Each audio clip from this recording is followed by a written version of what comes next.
미국에 3대 피자 회사가 있었습니다. 피자헛, 도미노, 리틀 시저즈. 이게 삼각 구도를 이루었는데요. 각 회사마다 이렇게 중심이 두는 이런 가치가 있었어요. 피자헛은 판매 전략이 메뉴를 늘리는 데 있었어요. 다양한 메뉴에 소비자들이 선택할 수 있는 그런 기회를 많이 주는 것이죠. 메뉴가 다양하고 많습니다. 도미노는 신속한 배달, 피자 하면은 배달이라는 거예요. 도미노는 지금도 여러 가지 개선되어져서 아주 선두에 달리고 있지만 배달이 중요하다라고 이야기해요. 리틀 시저즈는 낮은 가격, 저렴한 가격, 싼 가격으로 소비자들에게 다가가서 선택을 받겠다는 것입니다. 나름대로 다 가치가 좋고요, 중요합니다. 그런데 파파존스라는 회사가 이제 설립되고 그들이 이제 내건 가치는 뭐니 해도 피자는 맛이라는 거예요. 싱싱한 재료, 좋은 재료를 가지고 피자를 맛있게 이렇게 만들어서 소비자들에게 섬기겠다는 것이죠. 그래서 지금 피자 업계에 보면은 지금 현재 파파존스가 가장 늦게 창립되어지고 그 피자 업계에 뛰어든 파파존스가 지금 피자 업계에 선두를 달리고 있는 것을 볼 수가 있습니다. 그래서 피자 하면 뭐 여러 가지 메뉴도 좋아야 되고 배달도 신속하면 좋겠고 또 값도 저렴하면 좋겠지만 무엇보다 피자를 먹었을 때 맛이 건강한 재료를 가지고 좋은 재료를 가지고 맛있게 만드는 것이 더 중요하다는 것이죠. 무엇입니까? 본질이 중요하다는 거예요. 그래서 피자 하나를 팔아도 사실은 본질이 중요하다는 거예요. 다른 그 부차적인 것들이 있죠. 똑같이 필요한 것들이 있지만 가장 중요한 것이 뭐냐? 왜 사람들이 피자를 찾고 피자를 먹느냐? 본질이 중요하다. 맛으로 승부하는 것이 중요하다는 것입니다. 우리 신앙생활에 있어서도 여러 가지 필요한 것들이 많습니다. 우리가 뭐 여러 가지 활동을 하죠. 신앙의 활동들을 합니다만 중요한 것이 있어요. 본질이 있습니다. 이 본질을 놓치면 다 놓치는 겁니다. 신앙의 삶에 있어서 우리 믿음 생활에 있어서 본질이 뭐냐? 그것이 무엇입니까? 오직 예수, 오직 예수라는 거예요. 오직 믿음, 오직 은혜. 신앙에 있어서 이와 같은 본질적인 가치를 잃어버리면은 한순간에 무너지게 되더라는 것입니다. 우리 신앙에 있어서 예수님이 우리의 심령 가운데, 우리의 중심 가운데 늘 언제나 계셔야 되는 거예요. 우리 예수님을 바라보고 예수님만을 신뢰하고 예수님만을 의지하고 믿음으로 나아가야 하는 것입니다. 우리 신앙의 삶에 있어서 여러 가지 바쁘게 사역도 하고 전도도 하고 선교도 하고 또 여러 가지 봉사도 하고 헌신도 하고 희생도 하지만 그 중심에 믿음이 있어야 되고요. 우리 신앙의 삶에 있어서 하나님의 은혜가 한순간도 끊어지게 되면은 늘 우리는 쉽게 메말라 가게 되고 영적으로 기아 상태 가운데 허덕이게 될 수밖에 없다는 것입니다. 오직 예수, 오직 믿음, 오직 은혜, 이와 같은 본질적인 신앙의 가치, 신앙의 핵심이 본질이 우리 가운데 늘 있기를 소원합니다. 우리 교회가 되어지는 것도 그렇습니다. 우리의 본질을 찾는 것, 우리가 어떻게 그것을 확인할 수 있느냐? 초대교회로 돌아가면 되는 거예요. 초대교회를 보면은 주님께서 직접 세우신 시작하신 그 교회의 중심에 뭐가 있었냐는 것을 우리는 바라보고 늘 말씀을 통해서 발견할 때에 우리는 그 본질을 찾고 또 회복할 수 있는 근거가 되어지는 것이죠. 오늘 사도행전 가운데 보면은 예수님께서 이제 십자가에 달려 죽으시고 부활하시고 이제 40일 동안 제자들과 함께 계시다가 승천하시죠. 그래서 마지막 명령을 하십니다. 아버지께서 약속하신 성령을 너희들은 기다리라. 그래서 아버지께서 약속하셨을 뿐만 아니라 예수님께서 명령하셨던 바로 그 성령을 기다리면서 초대교회 120명의 성도들이 마가의 다락방에서 열심히 합심하여 같은 마음을 품고 기도하고 있었습니다. 하나님께서 약속하신 때가 언제인지 정확히 그들이 알 수 없었지만은 이 오순절날에 이르러서 아버지의 약속하신 성령이 그들 가운데 임했고요. 그 한 사람 한 사람이 다 성령을 받고 성령의 충만함을 받을 뿐만 아니라 성령의 말하게 하심을 따라 각각 다른 언어로 이렇게 이야기하게 되어지는 일들이 생겨나게 됩니다. 외국어 방언이 터지게 되어진 것이죠. 전혀 듣도 보도 못한 언어를 전혀 배워보지도 못한 언어들로 그 120명이 각자가 이렇게 이야기를 하게 되어지는 것을 볼 수가 있는 것입니다. 그 소리로 많은 유대인들, 많은 이스라엘 사람들이 그 마가의 다락방 앞에 모여들고요. 이상하게 생각하는 겁니다. 놀라워하는 거예요. 그 디아스포라 유대인들이 자기가 난곡 방언, 그 외국어를 듣는데 그 하는 사람들을 하나하나 보니까 다 갈릴리 출신 촌 사람들이 그렇게 외국어를 잘하는 것을 보고는 깜짝 놀라고요. 그 중에서는 비아냥거리고 조롱하는 사람들이 생겼던 거예요. 이 사람들이 세술에 취한 것이 아니냐라고 조롱하는 겁니다. 그때 사도들이 일어나서 그들에게 이야기하고요. 특별히 베드로가 또 일어나서 그들에게 이 상황들이 어떻게 되어진 것인지에 대해서 설명하고 있는 것입니다. 이것은 그냥 어떻게 우연하게 되어진 것이 아니라 뭐 술에 취한 것도 아니고 뭐라는 겁니까? 선지자 요엘을 통해서 하나님께서 예언하신, 약속하신 것이 바로 그 마가의 다락방 오순절날 그들에게 성취되어졌던 것을 이야기합니다. 성령의 강림에 대해서, 성령의 세례에 대해서, 성령의 충만에 대해서 그들에게 이야기하고요. 마지막 종말의 때에 요엘 선지자를 통해서 말씀하신 종말의 때에 되어질 상황들에 대해서 종말을 이야기하면서 누구든지 주의 이름을 부르는 자마다 구원을 얻을 것에 대해서 이야기하면서 오늘 본문으로 넘어오는 것이죠. 오늘 사도 바울이 그 모인 사람들에게 외치는 거예요. 이스라엘 사람들아, 이 말을 들으라. 너희도 아는 바와 같이 하나님께서 나사렛 예수로 큰 권능과 기사와 표적을 너희 가운데에서 베푸사 너희 앞에서 그를 증언하셨느니라 라고 이야기하는 것이죠. 그래서 지금 사도 베드로가 뭐라고 이야기합니까? 이스라엘 사람들아, 이 말을 들으라. 지금 사람들이 웅성웅성하면서 그 놀라운 사건, 너무나 듣도 보도 못했던 처음 접한 일들 아니겠어요? 그와 같은 신비한 아주 영적인, 또 어떤 사람들은 이 사람들이 술에 취했는지 이렇게 향방을 모르는 이때에 지금 사도 베드로가 이야기를 하는 거예요. 이런 현상에 대해서, 이와 같은 영적인 사건에 대해서 이야기하면서 결국 그들의 관심을, 그들의 주목을 어디로 가지고 오고 있는 것입니까? 하나님의 말씀으로 끌어오고 있는 거예요. 너희들아, 이스라엘 사람들아, 이 말을 들으라 하면서 누구에 대해서 이야기하고 있습니까? 예수 그리스도, 하나님의 정하신 그 약속대로 하나님의 뜻 가운데 오셨을 뿐만 아니라 그분이 왜 죽으셨는지, 그분이 어떻게 살아나셨는지, 예수의 십자가의 죽으심에 대해서, 예수의 부활에 대해서 그들에게 전해주고 있는 것이지요. 우리가 신앙생활을 하다 보면은 그렇습니다. 우리가 많은 현상들, 눈에 보이는 것들에 집착할 때가 있습니다. 그러나 오늘 본문 말씀을 통해서 우리가 배워야 되는 것은 무엇입니까? 현상이 중요한 것이 아니라 우리는 하나님의 말씀에 집중해야 된다는 거예요. 우리가 신앙생활 하다 보면은 눈에 보이고 귀에 들리는 것에 따라가기가 쉽습니다. 환경의 영향을 받기가 쉽습니다만 신앙의 중심은 뭐예요? 우리는 하나님의 말씀을 듣고 또 하나님의 말씀을 다시 계속해서 듣고 그 말씀으로 돌아오는 일들이 우리 가운데 있어야 할 것입니다. 베드로는 자기도 처음 겪는 일 아니겠어요? 물론 이제 거기에 대해서 예수님을 통해서 여러 차례 교육을 받고 가르침을 받고 또 말씀을 들었지만 이런 상황들은 처음 겪는 겁니다. 놀라운 일들 아니겠어요?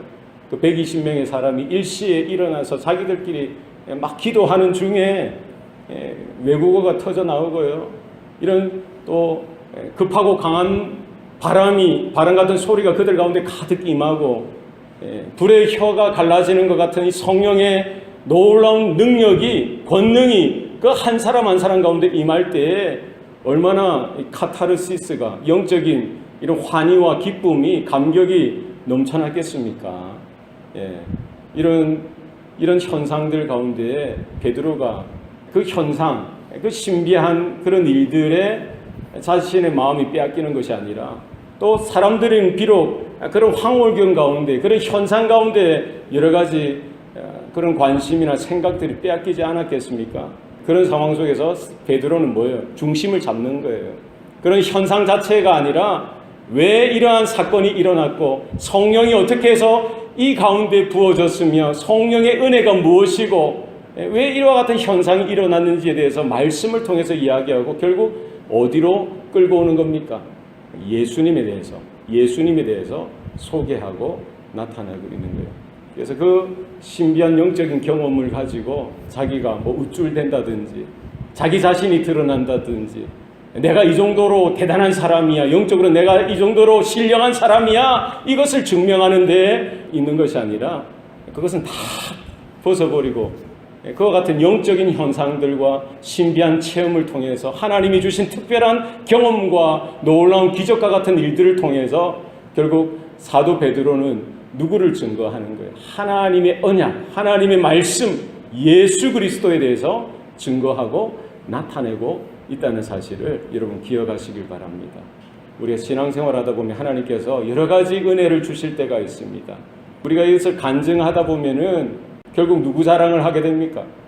내 자신을 드러내고 내가 얼마나 기도했는지, 내가 얼마나 신령한지, 내가 얼마나 경건한지 이런 잘못된 길로 가게 될 때가 있더라는 거예요. 그거 아닙니다. 사람들은 거기에 주목할 수 있죠. 야, 당신이 어떻게 해서 이런 일들을 경험했느냐, 어떤 이런 일들을 체험했느냐, 이런 데 빠질 수도 있겠지만 그것이 아니라 결국 사람들을 또 나의 마음을 어디로 돌이켜야 되는 거예요? 하나님의 말씀 앞에 굴복시키고요. 바로 그 말씀이 증거하는 것, 그 하나님의 놀라운 은혜가 드러내는 것, 하나님의 놀라운 영적인 그런 여러 가지 크고 작은 일들이 나타내는 것이 뭐냐? 바로 예수 그리스도를 자랑하고 예수 그리스도를 높이고 예수 그리스도를 드러내는 일들에 이런 우리의 은혜가, 우리의 영적인 경험들이, 신령한 여러 가지 좋은 것들이 연결되어져 있어야 한다는 것입니다.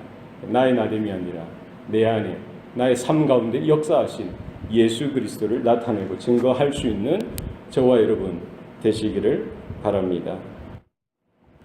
이스라엘 사람들아 이 말을 들으라 하면서 사도 베드로가 뭐라고 이야기합니까? 너희도 아는 바와 같이.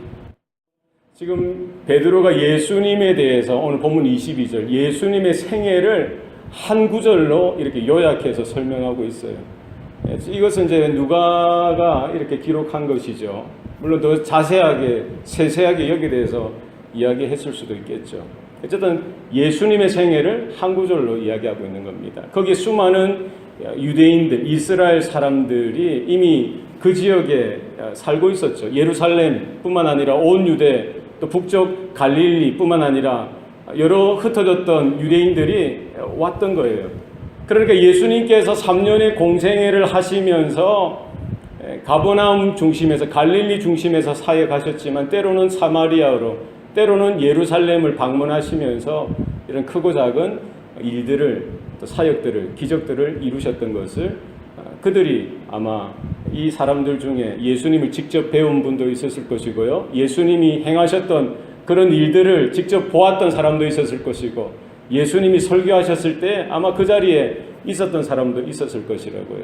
아니면 하다못해 이렇게 자기가 친구가 들었던 이야기를 건너서 들었을 수도 있겠죠. 어쨌든 예수님께서 지금 갈릴리를 중심해서 사역하셨던 그때가 머지않은 시점이기 때문에 거기에 모였던 많은 사람들 중에 대다수가 예수님에 대한 소문을 들었을 것이고, 예수님을 직접 뵙고 그분이 행하셨던 여러 가지 일들을 목격했던 자들이 있었을 것입니다.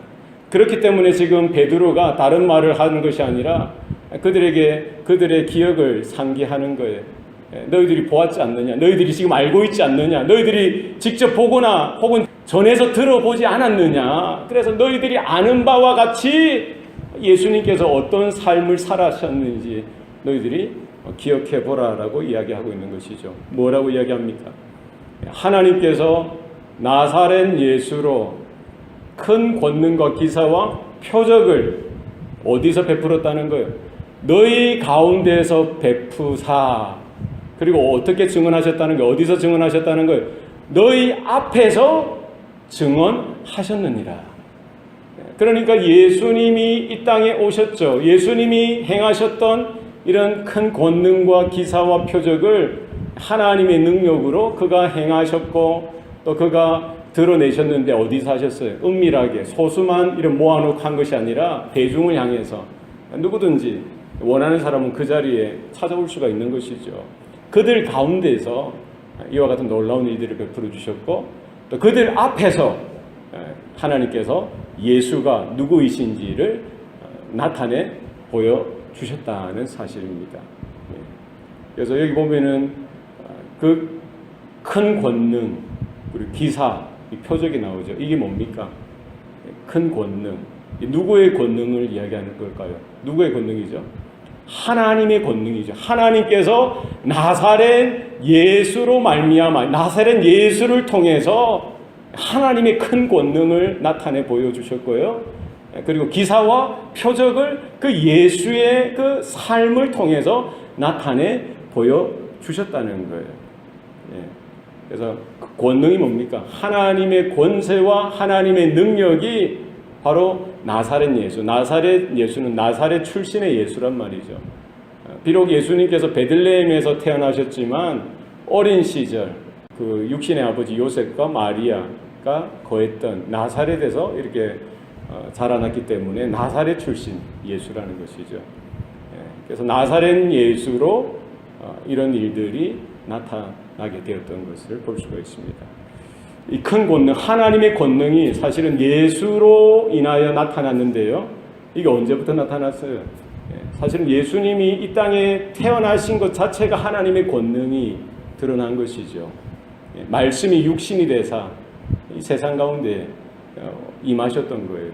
하나님의 아들 되신 독생자 되신 그분이 성령으로 말미암아 동정녀 마리아의 몸을 입고 이 땅에 태어나신 것이죠. 사실은 구약 성경에서 창세기로부터 말라기까지 모든 하나님의 선지자들과 하나님의 사람들을 통해 예언하셨던 하나님이 미리 약속하셨던 오실 메시아, 기름 부음 받은 자, 하나님의 구원자, 아브라함의 후손이요 다윗의 후손으로 오실 그 메시아가 그 하나님의 독생자 되신 그분이 그 하나님의 약속에 따라 오셨던 것 자체가 뭡니까?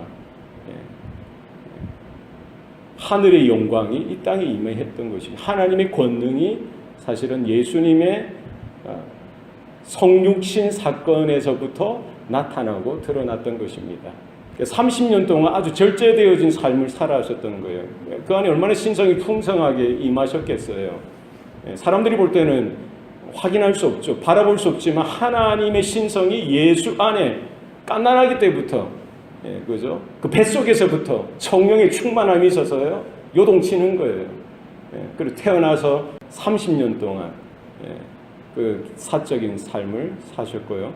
나머지 공생의 3년 동안에 이루셨던 행하셨던 그런 기사와 표적들을 우리는 복음서들을 통해서 확인하고 볼 수가 있는 것입니다. 그래서 중풍병자도 일으키시고요. 문둥병자도 깨끗게 하시고 안진뱅이도 일으키시고 눈문자도 눈을 뜨게 하시고 기먹은 자가 듣게 하시고요. 죽은 나사로까지 이렇게 불러 다시 살게 하셨던 것을 볼 수가 있죠. 예수님이 행하셨던 그런 기사들이 있습니다. 표적들이 있죠. 무리를 걸으시고요. 풍랑이는 바다를 향하여 야단치시자 잠잠해지는 일들이 생겨납니다. 광야에 모였던 그 수많은 무리들을 향해서 보리떡 5개를 축사하시고 떼어서 그들에게 전해주시자 거기에 5,000명이 장정만 5,000명이죠. 5,000명이 먹고 12바구니가 남는 일들이 일어났던 것을 볼 수가 있습니다. 예수님을 통해서 행하셨던 하나님의 권능, 하나님의 이런 기사, 이 표적, 이것들이 주는 것들이 뭐냐는 거예요. 이것이 결국 영어로 보면은요, 여기 기사는 miracle, 그리고 표적은 wondrous sign이라고 해요. wondrous sign. 그러니까 성경에서 이 구약 시대 때도 마찬가지예요. 구약에서도 하나님께서 임재하시고 나타나실 때에 하나님이 나타나시는 그 영광이 임하는 거예요. 하나님의 임재의 놀라운 현상들이 나타나는 겁니다. 예, 그런 기적들이 나타나는 것이죠. 기적의 기능이 뭐예요? 바로 하나님께서 이스라엘 가운데 임하셨다는 거예요. 하나님께서 이스라엘을 지키시고 보호하시고 그들 가운데 은혜를 베푸신다는 그 하나님의 하나님 되심을 이런 현상들을 통해서 드러내고 나타내 주신다는 거예요. 그러니까 기적을 우리가 경험하게 되면은 세상 사람들은 그것을 알 수 없죠. 그러나 언약 백성들은 그 기적을 통해서 결국 누구를 볼 수 있어야 되는 거예요. 하나님을 발견할 수 있어야 돼요. 하나님을 향하여 믿음의 눈을 돌릴 수 있어야 되는 거예요. 그래서 애굽 땅에서 그 10가지 재앙이 하나하나가 하나님의 권능이고 하나님의 기사고 하나님의 표적이지 않습니까? 그런데 이 애굽 사람들은 똑같은 기적을 경험하죠. 거기에 있는 이스라엘 그 유대 민족도 똑같이 경험하죠. 그러나 판이하게 다른 거예요. 똑같은 기적을 경험하지만 한 부류는 망하는 쪽으로 가는 거예요. 하나님을 부인하고 하나님을 부정하고 하나님을 모른다는 쪽으로 가고요. 마음이 계속 강팍해지는 겁니다. 기적을 경험하면 경험할수록 마음이 더 강팍해지는 쪽으로 가더라니까요. 그러나 택한 언약 백성들은 그 기적을 통해서 결국 누구를 알게 돼요? 여호와 하나님이 우리 가운데 찾아오셨구나. 여호와 하나님이 살아계시고 지금도 온 우주 만물뿐만 아니라 우리의 모든 상황과 형편도 알고 계시구나. 우리를 도우시는구나. 우리를 이끌어내시는구나. 우리를 구원하시는 하나님이시구나. 그것을 깨닫게 되어지는 거예요. 그러니까 기적을 우리가 얼마나 많이 경험하느냐가 중요한 게 아니라 아무리 작은 그 하나님의 기사나 표적 자체를 통해서도 우리는 그것이 하나님의 기적인 줄 깨닫고 믿음이 있는 쪽으로 하나님 쪽으로 가는 것이 너무나 중요하다는 것입니다. 그래서 하나님께서 구약에 얼마나 많은 기적과 표적들을 보여주셨습니까? 또 그리고 하나님의 독생자 되신 예수께서 이 땅에 오시는 것 자체가 전 우주 만물에서 최고의 기적이 아니겠어요? 하나님이신 그분이 사람의 몸을 입고 이 땅에 오신 것 자체가 최고의 하나님의 권능이요, 하나님 최고의 기사요, 표적이란 사실을 왜 모릅니까? 예수님을 바라보면은 납작 꼬꾸라지고 엎드러져서 정말 내가 죄인입니다, 하나님 은혜를 주시옵소서 이렇게 되어져야 되는데 오히려 마음이 강팍해져서 예수님을 대적하고 예수님을 부인하고 예수님을 비난하고 욕하는 쪽으로 가더라니까요. 이 많은 무리들 중에 또 예수를 십자가에 못 박으라고 외쳤던 그 군중들 속에도 예수님이 그 광야에서 떡을 나눠주셨을 때 그 떡을 얻어먹은 사람이 아마 있었을 거예요. 예수님이 기적을 행하셨던 그 여러 현장에 그들도 분명히 있었을 것이고 들었을 거예요. 그러나 그런 기적 자체로 남아서는 아무런 유익이 없다는 겁니다. 우리가 기적을 많이 행하고 경험하면 뭐합니까? 결국 이 모든 기적들이 뭐에 관계되어져야 되는 거예요? 뭐로 연결되어져야 됩니까? 예수님께로 연결되어져요. 예수님을 확인하고 예수님을 발견하고 예수님이 누구이신지를 깨달아 아는 쪽으로 가야 되더라는 거예요. 하나님께서는 그것을 목적으로 여러 좋은 것들을 이스라엘 땅 가운데 예수님을 통해서 주셨던 거예요. 나사렛 예수로 큰 권능과 기사와 표적을 너희 가운데서, 그것도 다른 데가 아니라 그 유대 땅 가운데 이스라엘 백성들 가운데 너희 무리 가운데서 이렇게 베풀어 주시지 않았느냐라고 이야기하면서 그렇게 베푸신 그 뜻이 목적이 뭐라는 거예요? 너희 앞에서 그를 증언하셨느니라. 예수가 누구신지, 예수가 바로 하나님이시고 하나님의 독생자 되시고 그가 메시아 되시고 그리스도 되셔서 영원한 구원자로 이 땅에 오셨다는 사실을 나타내 보여주기 위해서, 증언하시기 위해서 하나님께서 그 모든 권능과 기사와 표적을 동원해 주셨던 것을 볼 수가 있습니다. 우리가 하나님의 은혜를 경험하고요, 여러 가지 하나님을 체험하고 하나님을 정말 깊이 경험하는 게 필요합니다. 그러나 우리가 본질을 외면한 채, 본질이 예수죠. 예수. 하나님의 나라죠. 믿음이죠. 이 본질을 외면한 채 현상에만 마음이 빼앗겨서요, 이런 기적들을 추구하고 신비한 경험을 추구하고 그런 신비주의로 가서는 안 된다는 거예요. 결코 이런 기적이나 하나님과 동떨어진 이런 기적이나 표적이 결국 우리의 믿음을 보장해 주지 못한다는 거예요. 그래서 출애굽한 이스라엘 백성들만큼 하나님의 기적을 경험한 사람들이 있겠습니까? 하나님의 표적을, 하나님의 권능을 경험한 사람들이 있겠습니까? 그들은 10가지 재앙뿐만 아니라 그것은 그냥 맛배기예요. 맛배기. 얼마나 놀라워요. 애굽 땅에 벌어졌던 그 놀라운 기적들을 경험했죠. 그리고 홍해를 건너는데 홍해가 갈라지죠. 마른 땅으로 건너갑니다. 얼마나 놀라운 거예요. 그런데 그 경험이 그들의 믿음을 보장해 주지 못하더라니까요. 홍해를 건너가고 나서 마른 땅처럼 건너가고 나서 그 다음에 하나님을 찬양하고 하죠. 그러나 광야에 들어가서 현실에 들어가니까 그런 기적이 주는 경험도 감흥도 한순간이더라니까요. 그 기적을 통해서 하나님을 발견하고 하나님을 향한 믿음으로 크게 더 나아가야 되는데 그냥 감정으로만 이렇게 머무는 것은 금방 현실로 돌아가면 그것은 다 식어버리고요. 다 잊어버리는 거예요. 이스라엘 백성들이 광야로 들어가자마자 뭐예요? 목마르다고 하나님이 왜 우리를 애굽에 내버려 두시지 않고 이 광야로 끌고 와서 애굽에 매장지가 없어서 우리를 끌고 왔느냐고 하나님을 욕하고요. 비난하고 하나님을 조롱하는 거죠. 그 하나님의 기적을 경험했음에도 불구하고 하나님의 그 놀라운 권능을 경험한 그 사람들이 그냥 쉽게 목마른 거 하나 때문에 그렇게 바뀌더라니까요. 하나님이 반석을 쳐서 반석에서 물이 나오게 그것도 기적이죠. 기적 아닙니까? 그럼 물을 마셨으면 그 생수의 근원 되시는 예수를 바라보고 하나님을 바라보고 믿음으로 경고히 서야 되는데 그것 자체에 그냥 목마르고 그냥 시원하다 여기에만 머물다 보면은 또 몇 걸음 가다 보면 또 불평하는 거예요. 만나를 내리시고 메추라기를 주셔도요. 늘 언제나 애굽을 동경하고 세상을 동경하고 왜 하나님께서 우리를 이 험한 길로 인도하시냐고 불평하고 원망하는 것이 바로 이스라엘 백성이더라니까요. 40년 동안 하루도 변함없이 그들에게 만나를 주시고요. 낮에는 구름 기둥으로 밤에는 불 기둥으로 인도하셔도 그 기적을 보고도 믿음으로 나아가지 못하고 하나님 앞에 말씀 앞에 바로 서지 못하면 결국 돌아서서는 불평하고 원망하게 되더라는 것입니다. 우리에게 있는 삶이 그래요. 우리가 어떤 열심히 막 이렇게 기도하고 신앙에 열심히 있는 건 중요하지만 말씀 앞에 본질 앞에 예수 앞에 돌아서지 못하면은 이 모든 경험들이 모든 우리의 신비한 체험들은 말짱꽝이라는 거예요. 사단 마귀도요 이런 기적들을 드러낼 수가 있습니다. 모세가 지팡이를 던졌을 때 뱀이 되죠. 애굽 술사들도 똑같이 지팡이를 던졌을 때 뱀이 되었던 거예요. 모방할 수 있는 겁니다. 악한 사단 마귀는 그도 영적인 존재이기 때문에 하나님을 대적하고 하나님의 영광을 대적하려서 그도 거짓 것으로 꾸며서 이런 것들을 다 하는 겁니다.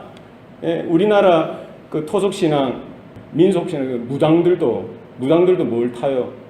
작두를 타요. 작두. 여러분 작두 타신 적 있어요? 작두 타실 수 있겠어요? 카리에서 어떻게 그 올라가는 것 자체도 힘든데 그 올라가서 덩실덩실 춤을 춰요. 이거 기적 아닙니까? 표적 아닙니까? 무당도 그런 거 합니다. 불교에서도 힌두교에서도 이슬람 이런 다른 종교 사람들도요 막 기도하다 보면 그 사람들 방언해요. 그 사람들 막 기도하면은 병 낫는 것도 나타나요. 그러니까 우리가 봐야 될 건 이 현상이 아니더라니까. 현상이 아니에요. 뭐가 있어야 되는 거예요?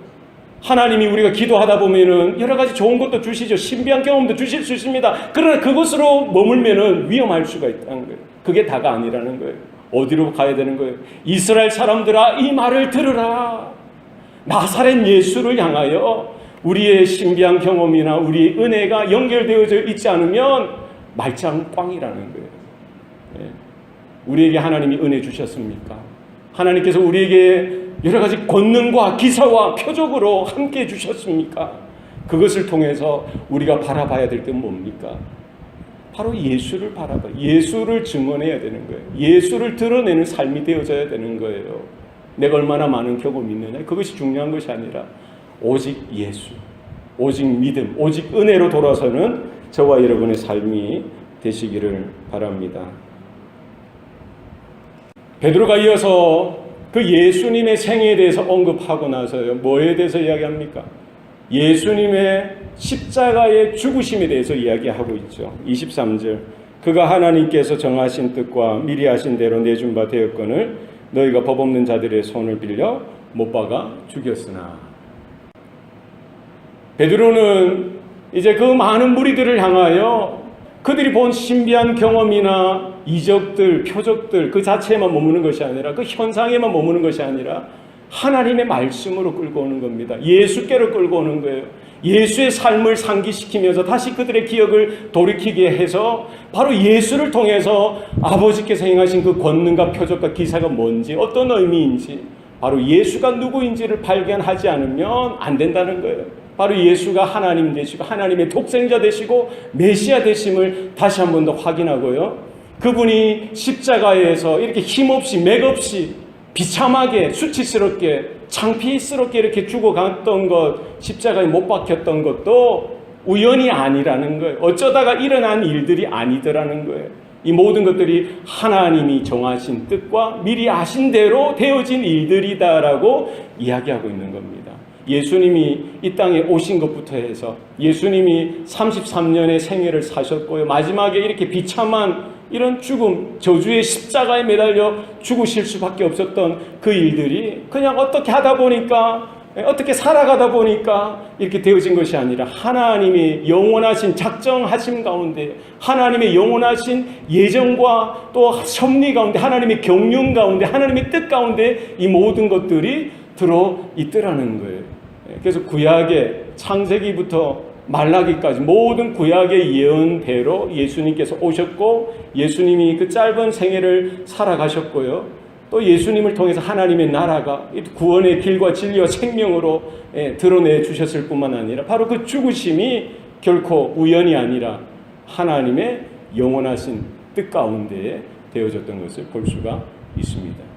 예수님께서 오셔서 여러 기적들을 행하죠. 죽은 자도 살리고 귀신도 쫓아내고 병든 자들도 고치고요, 그 굶주린 자들에게 떡을 배부르게 먹여주시죠.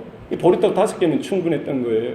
이런 일들을 사람들이 경험하고는 예수님을 메시아로, 메시아라는 큰 확신이 있었던 거예요.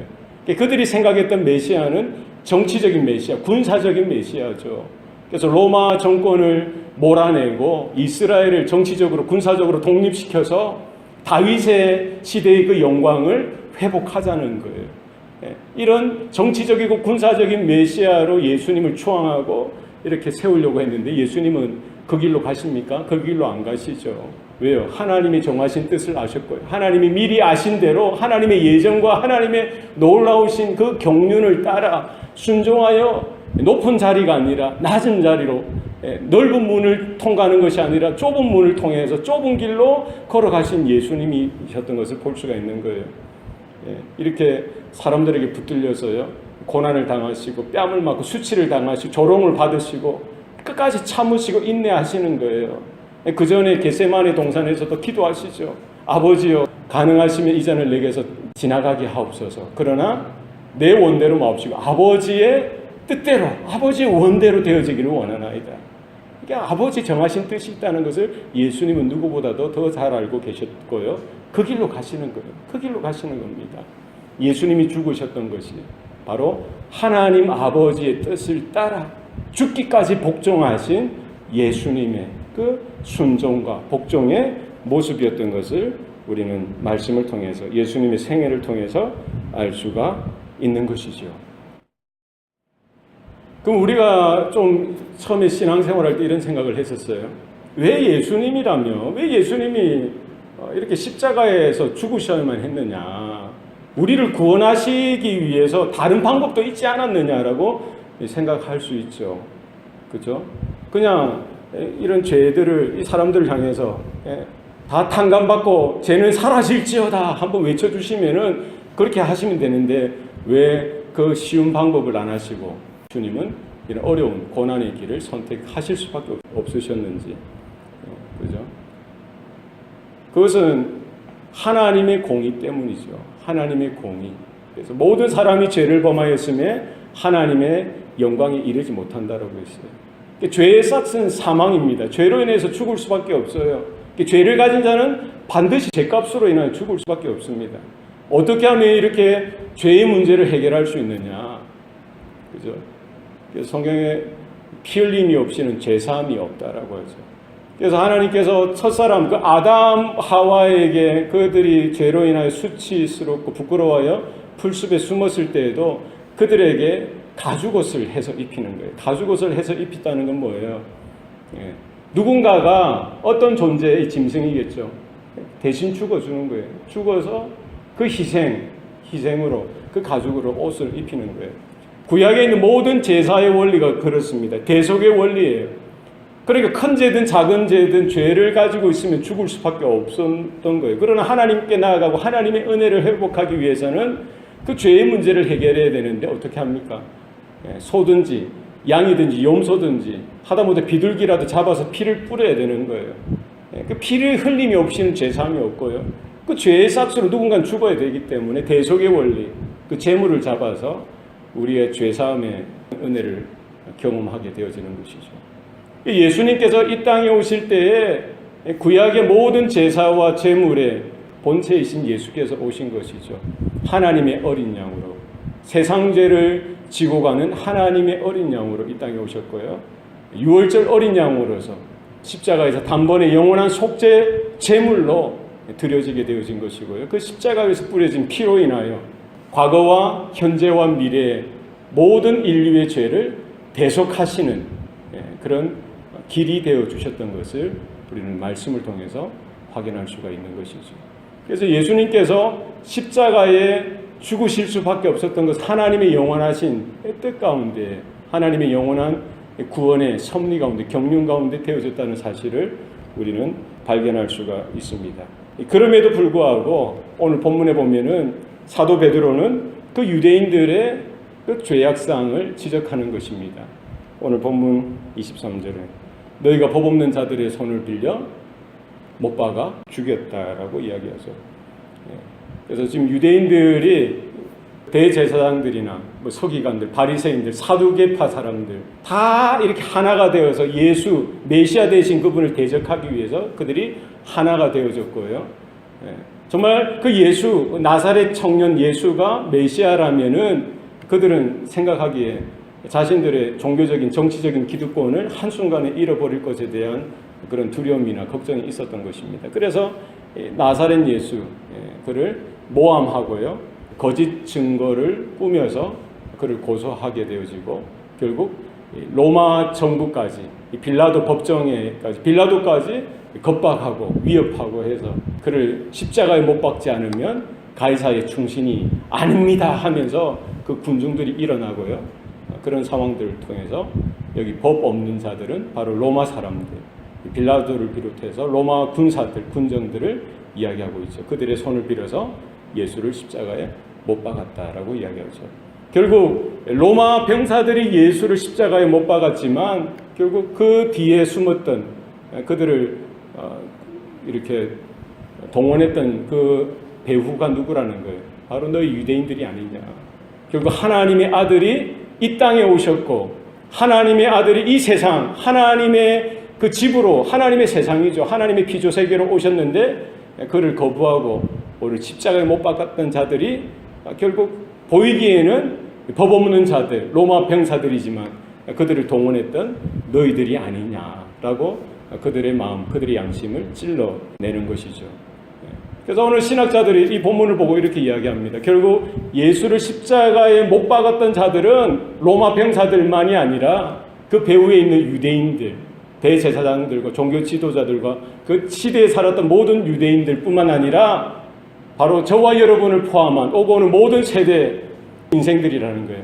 우리도 제3자로서 우리는 아무런 그런 책임 없다라고 생각할 수도 있겠죠. 그러나 사실은 그 배우의 배우를 이렇게 캐고 들어가면 오늘 이 시대에 살아가고 있는 저와 여러분도 바로 예수를 십자가에 못 박았던 그 원인자라는 사실을 우리는 기억해야 됩니다. 예수님께서 왜 누구를 위하여 십자가에 달려 죽으실 수밖에 없었느냐? 누구 때문입니까? 바로 나 때문에, 바로 여러분 때문에, 바로 저와 여러분의 죄 때문에 예수님께서 그 자리에 죽으실 수밖에 없으셨다는 사실을 우리는 통감하고 우리가 자복하고 회개하고 우리가 주님의 은혜 가운데 십자가를 바라보고 그분의 죽으심을 다시 한 번 더 마음에 새기는 저와 여러분 되시기를 바랍니다. 24절에 이제 베드로가 어디까지 이야기합니까? 예수의 부활에까지 이야기하는 거예요. 24절 말씀에 하나님께서 그를 사망의 고통에서 풀어 살리셨으니 이는 그가 사망에 매여 있을 수 없었습니다. 예수님께서 큰 권능을 행하시는 것, 와서 큰 권능을 행하시고 기적과 표적을 행하시고 그냥 돌아가셨으면 아무런 의미가 없는 거예요. 그죠? 바로 그 큰 권능과 기사와 표적을 통해서 예수님이 누구신지 알려주셨던 것이 더 큰 의미가 있는 것입니다. 그렇지 않겠습니까? 그러나 예수님께서 그냥 그러고만 하고 돌아가셔서 또 의미가 없는 거예요. 바로 예수님께서 저와 여러분을 위해서 십자가에 대신 못 박혀 죽으셨다는 사실입니다. 저와 여러분을 위해서 십자가에 달려 죽으셨던 것이죠. 그러나 그냥 그것으로만 끝나서도 또 그냥 의미가 또 부족합니다. 예수님이 그 십자가에 우리를 위해서, 여러분을 위해서, 저를 위해서 십자가에 죽으셨다. 아, 희생적인 죽음이시구나. 아, 나를 위해 죽으셨다니, 나를 위해 돌아가셨다니, 그걸로 그냥 끝나는 거예요. 그러나 그 자리에서, 죽으셨던 자리에서 3일 만에 하나님께서 그를 다시 일으켜 세우셨던 거예요. 예수님께서 저와 여러분의 죄를 대신해서 십자가에 달려 죽으셨을 뿐만 아니라 바로 그때 우리도 함께 죽는 것이죠. 3일 만에 하나님의 권능으로, 하나님의 권세로 죽은 자 가운데서 다시 하나님께서 일으켜 세워주셨던 것입니다. 그것이 우리에게 큰 소망이고요. 부활의 첫 열매로 예수님이 우리의 죄를 대신해서 죽으셨던 것 뿐만 아니라 죽음의 권세를 깨뜨리시고 다시 살아나셨던 것, 바로 우리도 그 예수님과 함께 죽고 또 예수님과 함께 살아날 소망이 우리 가운데 생겨나는 줄로 믿으시길 바랍니다. 하나님께서 그를 사망의 고통에서 풀어 살리셨다라고 해요. 사망의 고통에서 풀어 살리신 거예요. 사망의 고통은 언제 있습니까? 우리 죽을 때 사망의 고통이 있다라고 생각할 수 있겠죠. 그러나 우리가 사는 것 자체가, 우리 살아 숨쉬는 동안에도 우리는 사망의 고통이 늘 언제나 우리를 억누르고 있다는 사실입니다. 우리가 태어났을 때부터 시간이 지나감에 따라, 세월을 살아감에 따라 우리는 죽어가고 있는 거예요. 역설적으로 이야기하면. 그래서 우리 어릴 때부터 얼마나 많은 질병과 여러 가지 환경의 위협 가운데 노출되어서 시달리고 어려워하고 힘들어 했는지 몰라요. 사람들마다 이야기를 들어보면은요, 다 한 번 이상은 죽을 고비를 넘겼던 겁니다. 이런 사망의 고통이 늘 언제나 우리 가운데 있고 우리 옆에 있고 우리를 추격하고 있고 우리를 위협하고 억누르고 있더라는 거예요. 누가 시간에, 그 세월에 그런 것들을 역류할 수가 있겠어요? 장사도 세월을 이기지 못한다라고 하죠. 누구나 우리가 다 늙어가는 것은 바로 죽어가는 겁니다. 그 죽음의 위기와 죽음의 위협 속에서 사망의 고통이 늘 언제나 우리의 목을 억제고 있고요, 우리를 억누르고 있다는 거예요. 그러나 우리의 희망이 어디에 있습니까? 바로 예수님께서 나의 죄를 대신하여 십자가에 달려 죽으시고 장사 지난 바 되셨다가 3일 만에 하나님의 권능으로 하나님께서 바로 그 예수에게 있는 사망의 고통을, 이 고통이란 단어는 덫이라는 말이에요. 사망이 덫이 주는 그 고통을 풀어주시고 풀어 살리셨다는 거예요. 그러하셨다면 바로 저와 여러분도, 예수의 죽음 가운데 함께 동참되어진 저와 여러분도 하나님께서 예수님과 같이, 예수님처럼 우리에게도 사망의 고통, 사망의 덫이 주는 그 고통을 풀어서 살리시는 은혜를 주실 줄로 믿으시길 바랍니다. 그 은혜를 우리에게 주시는 거예요. 그래서 우리는 바울처럼 담대하게 이야기할 수 있어야 됩니다. 사망아, 너의 쏘는 것이 어디 있느냐? 사망아, 너의 이기는 것이 어디 있느냐? 사단 마귀가 지금도 우리에게 죽음에 대한 위협을 가지고, 두려움을 가지고 우리를 위협하고 있죠. 그러나 우리는 어디 예수 안에 있다면, 예수님의 은혜 가운데 거한다면, 예수님의 생명 가운데 그분의 죽으심과 그분의 다시 살아나시는 은혜 가운데 거한다면은 더 이상 세상도, 사단 마귀도, 죽음도 우리를 위협할 수 없고 우리를 하나님의 사랑에서 끊을 자가 없다는 사실을 여러분 기억하시길 바랍니다. 마지막 때 우리 신앙의 중심, 우리의 신앙의 본질이 뭐냐? 오직 예수, 오직 믿음, 오직 은혜라는 사실을 여러분 기억하시고, 우리의 지금 이 땅의 삶은 여러분 길어야 100년, 120년이에요. 우리의 눈에 보이는 대로 귀에 들리는 대로 따라가지 마시기 바랍니다. 사람들이 이게 뭐가 좋아, 이게 뭐 어떤 이상한 일들, 뭐 신비한 일들이 나타나서 뭐 그러면 어떻다는 거예요. 하나님의 말씀이면 족하다는 거예요. 복음이면 족하다는 겁니다. 예수면은 충분하다는 거예요. 딴 데 눈 돌리지 마시고 십자가를 향하여, 주님의 부활을 향하여, 진리를 향하여, 하나님의 언약을 향하여 굳건히 서서 주님 오실 때까지 이 언약의 길, 생명의 길을 걸어가는 저와 여러분 되시기를 축원합니다. 기도하시겠습니다. 살아계신 아버지 하나님, 오늘도 은혜 주시니 감사합니다.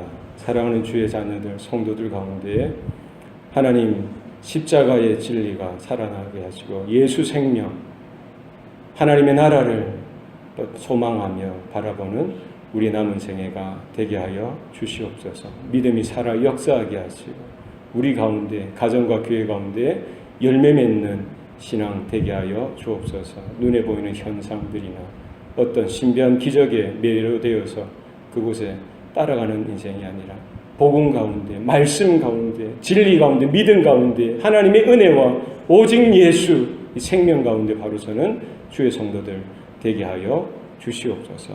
감사드리고 예수님 이름으로 기도합니다. 아멘.